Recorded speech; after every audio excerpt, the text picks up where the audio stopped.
மக்கள் அனைவருக்கும் வணக்கம். இன்னைக்கு நம்ம வீடியோவில் ஒரு முக்கியமான வாஸ்து செடியான கொடிக்கள்ளி செடியை பற்றி தான் பார்க்க போகிறோம். அதனுடைய அற்புத நன்மைகளையும் பலன்களையும் தான் பார்க்க போகிறோம். முக்கியமாக கண் திஷ்டி விரட்டி அடிக்கக்கூடிய தன்மை கொண்டது இந்த கொடிக்கள்ளி செடி. இதை எந்த திசையில் வச்சு நம்ம வளர்க்கணுங்கிறத அந்த வீடியோவில் நம்ம சொல்ல போகிறோம். ஸோ இந்த வீடியோவை ஸ்கிப் பண்ணாமல் ஃபுல்லாக பாருங்கள், உங்களுக்கு பயனுள்ளதாக இருக்கும். வீட்டில் செடி வளர்க்குறதுங்கிறது ஒரு சாதாரண விஷயம் இல்லை. ஏன்னா அது வாஸ்து சாஸ்திரத்தோடு சேர்த்து நம்ம செடியை வளர்க்கணும். அப்போ தான் அந்த செடி நமக்கு நேர்மறையான சக்திகளையும் நல்ல பலன்களையும் தரும். கொடிக்கள்ளி செடி, இந்த கொடிக்கள்ளி செடி ஒரு இலை செடிங்க. இது வாஸ்து சாஸ்திரத்தில் ஒரு முக்கிய இடத்த பெற்றிருக்குது. பொதுவாக இது பசுமையாக இருக்கும். வீட்டு அழகுக்காக பால்கனிகளில் இல்லை பூந்தொட்டியில் வச்சு வளர்த்துட்டு இருப்பாங்க. இதனுடைய வாஸ்து நன்மைகள் அப்படின்னு பார்க்கும் பொழுது இந்த கொடிக்கள்ளி செடி நல்ல சக்திகளை உருவாக்கக்கூடிய ஒரு மூலிகை செடிங்க. இது பண விரயமாகிற பிரச்சனை, நம்ம சிலர் வீட்டிலலாம் யாருக்காவது உடல் முடியாமல் வந்துக்கிட்டே இருக்கும். தொடர்ந்து ஒருத்தர் மாற்றி ஒருத்தருக்கு முடியாமல் வந்துக்கிட்டே இருக்கும். அந்த பிரச்சனை இது எல்லாத்தையுமே சரி செய்யும்.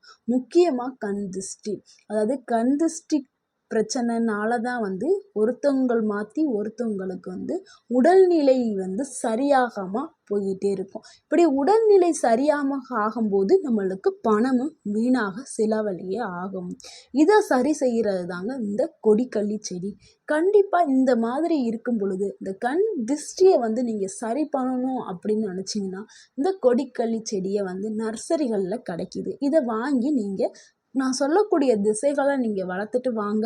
உங்களுக்கு பணம் விரயமாகிறது, உடல் ஆரோக்கியம் பெறும். இது எல்லாமே சரியாகி நீங்கள் நல்லா இருப்பீங்க. இந்த செடியை சாந்தி மூலிகை அப்படின்னு சொல்லிட்டு அழைக்கிறாங்க. அந்த அளவுக்கு அமைதியையும் நிம்மதியும் இந்த கொடிக்கள்ளி செடி நம்ம வீட்டில் இருந்துச்சுன்னா நம்மளுக்கு என்னென்ன நன்மைகள்லாம் கொடுக்கும்னா, நம்மளுக்கு பண வரவை அதிகரிக்க செய்யும். அதாவது நம்மளுடைய செல்வங்களை கூடுதலாக கூட செய்யும். 2 மடங்காக இருக்கிறத 4 மடங்கு 16 மடங்குன்னு பெருக ஆரம்பிக்கும். செல்வங்கள் அனைத்தும் பெருக ஆரம்பிக்கும். அதாவது வண்டி வாகனம், ஆடு மாடு, அந்த மாதிரி உங்களுக்கு செல்வங்கள் அதிகரிக்க செய்யும். இந்த கொடிக்கள்ளி செடி வீட்டில் இருந்தால் செல்வ செழிப்பாக நீங்கள் இருப்பீங்க. அதே மாதிரி வீட்டில் நிம்மதியை ஏற்படுத்தும். நெகட்டிவிட்டி எனர்ஜி எல்லாத்தையும் வெளியேற்ற ஆரம்பிச்சிடும். அதாவது கெட்ட சக்தி, தீய சக்தி வீட்டுக்குள்ளே இருந்துச்சுன்னா அதை எல்லாத்தையுமே வெளியேற்ற ஆரம்பிச்சிடும். முக்கியமாக நம்ம குடும்பங்களில், அதாவது வீடுகளில் ஏற்படக்கூடிய இந்த சண்டை சச்சரவு எல்லாமே குறைய ஆரம்பிச்சிடும். அதுவும் முக்கியமாக கணவன் மனைவிகளுக்கு இடையே ஏற்படக்கூடிய சண்டை சச்சரவு எல்லாம் குறைஞ்சு அவங்க 2 பேருக்கு இடையில் ஒரு ஒற்றுமை அதிகரிக்க செய்யும். அன்பை அதிகரிக்க செய்யும். அதனால் கணவன் மனைவிகளுக்கு இடையில் சண்டையும் சச்சரவுமாக இருக்கக்கூடிய குடும்பங்களில் இந்த கொடிக்கள்ளி செடியை நீங்கள் வாங்கி கரெக்டான திசையில் வளர்த்துட்டு வாங்க. உங்களுக்கு அனைத்து விதமான பிரச்சனைகளும் சரியாகும். செல்வ செழிப்போடு நீங்கள் நலமாக இருப்பீங்க. அடுத்து இதை எப்படி வளர்க்கணும், எப்படி பராமரிக்கணும் அதான் நான் சொல்ல போகிறேன். அதாவது இந்த கொடிக்கள்ளி செடியை அதிகமாக பராமரிக்க தேவையில்லைங்க. டெய்லி ஒரு முறை நீங்கள் தண்ணி ஊற்றினா போதும். அதுவும் கிழக்குனா வடக்கு இந்த திசையில் தானே வைக்க சொல்லியிருக்கேன். அது ஒளிப்படுற மாதிரி வைக்கணும். முக்கியமாக இந்த கொடிக்கள்ளி செடியிலோட இலைகள் காய்ந்தாலோ இல்லை அந்த செடி ஒழுங்காக வளராமல் காஞ்சிருச்சுன்னா நீங்கள் உடனே அதை நம்ம நீக்கிடணும். நீக்கிட்டு புதிய செடிகளை வைக்கணும். அதே மாதிரி மாதத்துக்கு ஒரு முறை நீங்கள் இயற்கை உரங்கள் கொடுத்து இந்த செடி நல்லா பசுமையாக வளரணும். அப்போ தான் நம்மளுடைய குடும்பத்துக்கு ரொம்ப நல்லது. குடும்பம் நல்லா வளர செய்யும். இந்த செடி எப்படி வளருதோ அப்படி தான் குடும்பம் வளரும். நம்ம கிராமப்புறங்கள்லாம் பார்த்துருப்போம். அங்காளி பங்காளிகள்கிட்ட சண்டை வந்துடும். இடத்துக்காக, நிலத்துக்காக. இந்த மாதிரி சண்டை ஒருத்தவங்க மாற்றி ஒருத்தவங்க என்ன பண்ணிடுவாங்க, ஏதாவது செய்வனை செஞ்சு வச்சுருவாங்க, இல்லைன்னா சாபம் விட்டுருப்பாங்க வீட்டில். அந்த மாதிரி இருக்கும் போதெல்லாம் அவங்களுக்கு அந்த வீட்டில் உள்ளவங்களுக்கு ரொம்ப உடல்நிலை சரியில்லாமல் ரொம்ப முடியாமல் போய் இந்த மாதிரிலாம் ஆவாங்க. அந்த மாதிரி வீட்டில் இருக்க சாபங்களை நீக்கிறதுக்கெலாம் அந்த கொடிக்கள்ளி செடி ஒரு அற்புதமான ஒரு மூலிகை செடி.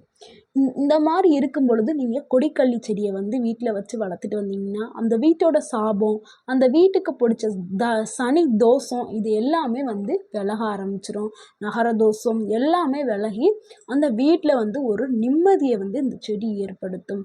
நிறைய பேருக்கு வந்து ஒரு நன்மையை வந்து இது வந்து கொடுத்துருக்கு. நிறையா பேருக்கு வந்து ஒரு மாற்றங்களை வந்து ஏற்படுத்தியிருக்கு. ஏன்னா நானே கண்கூடாக நிறைய பேருக்கு பார்த்துருக்கேன்.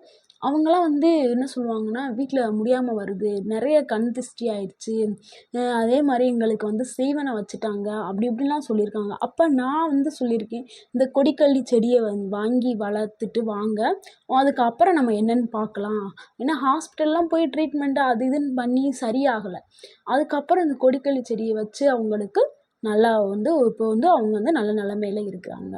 அந்த அளவுக்கு வந்து ஒரு நன்மையை வந்து கொடுக்கக்கூடியது இந்த கொடிக்கள்ளி செடி. முக்கியமாக கணவன் மனைவிக்கு இடையே உள்ள இந்த உறவை வந்து வளர்க்கக்கூடியது இந்த கொடிக்கள்ளி செடி. இதை யாரெல்லாம் வளர்க்கக்கூடாது அப்படின்னு பார்த்தோம்னா, நோய்வாய்ப்பட்டவர்கள் ரூமில் வச்சுட்டு இந்த செடியை வளர்க்கக்கூடாது. அதாவது நம்மளுடைய பெட்ரூம்லலாம் வச்சு வளர்க்கக்கூடாது. வீட்டுக்கு வெளியே வச்சு வளர்க்குறது ரொம்ப நல்லது.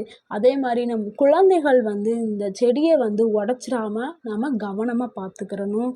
அதே மாதிரி மற்ற பூச்செடிகளோடு சேர்த்து இந்த செடியை வந்து வளர்க்கக்கூடாது. தனியாக தான் இந்த செடியை வந்து வளர்க்கணும்.